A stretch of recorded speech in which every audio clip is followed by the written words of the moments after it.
Hello ladies and gentlemen, and welcome to the Kompasa. Today we're going to go through a few articles, maybe not all of them in their entirety. We'll see how we feel like here. But the Russians have been making advancements across the battlefield. There has been a missile strike in different parts of Ukraine. Some of them in the Zaporizhzhia region, some in Kharkiv region. And I thought we're going to go through one of these. There's one at Al Jazeera article and one from the TASS news agency, the Russian news agency. So it goes like this. Russian forces strike Ukrainian army command post in Artyomovsk in DPR, which is Bakhmut. It is also reported that Russian forces wiped out a Ukrainian ammunition depot near the settlement of Buruvaya in the Kharkov region. Russian forces struck the Ukrainian army's command post in Artyomovsk in the Donetsk People's Republic DPR and an arms depot in the Zaporizhzhia region over the past day during the special military operation in Ukraine, Defense Ministry spokesman Lieutenant General Igor Konashenkov reported on Friday. In the past 24 hours, operational, tactical, and army aviation aircraft, missile troops, and artillery of the Russian group of forces struck 89 enemy artillery units at firing positions, manpower, and military hardware in 122 areas. The command post of the Ukrainian Army's 93rd Mechanized Brigade was destroyed in the area of the community of Artyomovsk in the Donetsk People's Republic, the spokesman said. And they say that Russia is running out of artillery, they're running out of missiles. Bro, how can one of the largest military powers that sells weapons across to different countries, right? How can they run out of missiles? This is ridiculous. Like, get the fuck out of here. In addition, a Ukrainian missile artillery armament depot was obliterated near the settlement of Druzyal, Druzylyubovka in the Zaporizhzhia region, the general added. Russian troops fully liberated the community of Dvurechnoye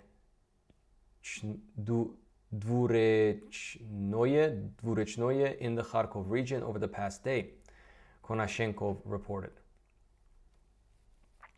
In the Kupiansk direction, the community of Dvurechnoye in the Kharkov region was fully liberated as a result of offensive operations by units of the Western Battle Group, the spokesman said. During the last 24-hour period, Russian Army aviation and artillery inflicted damage on the Ukrainian manpower and military equipment in the area of the settlement of Silovskoye. Sorry if I butchered that name. In the Lugansk People's Republic, and also Grainayakova and Berestovoye in the Kharkov region, the general said. Man, these names are hard. The enemy's losses in the Kupiansk area amounted to over 70 Ukrainian personnel, 2 infantry fighting vehicles, 2 motor vehicles, a US-made M777 artillery system, and a D-30 howitzer, Konashenkov reported. Russian combat aircraft and artillery eliminated roughly 100 Ukrainian troops, a Grad multiple rocket launcher, and a US-made radar in the Krasny Liman area over the past day, Konashenkov reported. Well, Krasny Liman is basically in the Kherson area. As you know, a lot of people have been speculating about this Russian offensive. The funny part is the Russians never really talked about launching an offensive. But people are speculating due to the fact that the Russians have amassed around, 700,000 troops on the border, to Ukraine, several thousand in Belarus and other places. And we talked about it before. It might be some people say it might be the occupation army after the war. Who knows? Strategic ambiguity from the Russian side is driving a lot of people in the political class in the West very insane. Okay, the Russians are not, going according to a timetable. They're doing this on their own time, and this is not a territorial war, as I said before. This is a war of attrition. The main objective of the Russian army is to demilitarize Ukraine. And that's what they're effectively doing in places like Bakhmut, when the Ukrainian government is just pouring in their troops in there, and they're getting absolutely slaughtered in this human meat grinder, right? I hate to use it, but it is what it is. And there is really no, what a lot of people would say. I think there was a video, an interview with Prigozhin, the head of the Wagner group, where he said that they're really not in a hurry in taking Bakhmut, because the Russians are effectively demilitarizing Ukraine by just letting them pour in a bunch of troops. The siege on Bakhmut is tightening though, and yeah, let's keep going. In the Krasny Liman direction, operational, tactical, and army aviation aircraft and artillery of the Battle Group Center inflicted damage on the enemy in areas near the settlements of Chervonaya Dibrova, Chervonopopovka, and Stelmachovka in the Lugansk People's Republic, the spokesman said. And by the way, Krasny Liman and Kherson and these places, I heard like they're pretty much ghost towns. Like the Russians picked up everything vital and just left. And they did this very tactically. And the Ukrainians during the summer to even capture, to even like take the city or occupy the city, because they lost around almost 10,000 troops just for Kherson. That's a huge number. They're burning through their reserves like in crazy numbers, right? In fact, there is an Australian mercenary that's been fighting in Bakhmut. He's still there, I believe. History Legends, the YouTube channel, reacted to his interview, right? And this guy even admitted that the Ukrainians are losing massive amounts of troops, more so than the Russians, right? By the way, check out his channel. It's a very good channel when it comes to military strategy. As many as 100 Ukrainian troops, 4 armored combat vehicles, a Grad multiple rocket launcher, a D-20 howitzer, and a US-made AN/TPQ-50 counter-battery radar were destroyed in that area in the past 24 hours, the general specified. In addition, Russian forces wiped out a Ukrainian ammunition depot near the settlement of Borovaya in the Kharkiv region, Konashenkov reported. Russian forces destroyed over 120 Ukrainian troops in their advance in the Donetsk area in the past day, he said. In the Donetsk direction, as many as 125 Ukrainian personnel, 2 tanks, 3 armored combat vehicles, 5 motor vehicles, a D-30 howitzer, and a Grad multiple rocket launcher were destroyed in the past 24 hours as a result of offensive operations by the Southern Battle Group, airstrikes and artillery fire, the spokesman said. Russian forces also wiped out 2 Ukrainian ammunition and missile artillery armament depots near the communities of Slavyansk and Avdiivka in the Donetsk People's Republic, the general specified. Russian forces eliminated over 60 Ukrainian troops and 3 US-made M777 artillery systems in the southern Donetsk area over the past day, Konashenkov reported. In the southern Donetsk direction, operational tactical aircraft and artillery of the Russian Battle Group East inflicted damage on Ukrainian troops and equipment by combined firepower in areas near the settlements of Prechistovka and Ugleda in the Donetsk People's Republic, the spokesman said. The enemy's losses in that area in the past 24 hours totaled over 60 Ukrainian personnel, 1 tank, 2 infantry fighting vehicles, 4 pickup trucks, 3 US-made M777 artillery systems, Gvozdika self-propelled artillery gun, and a D-20 howitzer. In addition, 2 Ukrainian ammunition depots were destroyed near Ugledar, the general specified.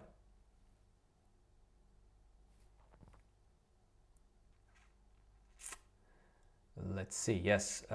Russian forces destroyed roughly 60 Ukrainian troops, a MST-A-B howitzer, and 2 D-30 howitzer in the Kherson area over the past day, Konashenkov reported.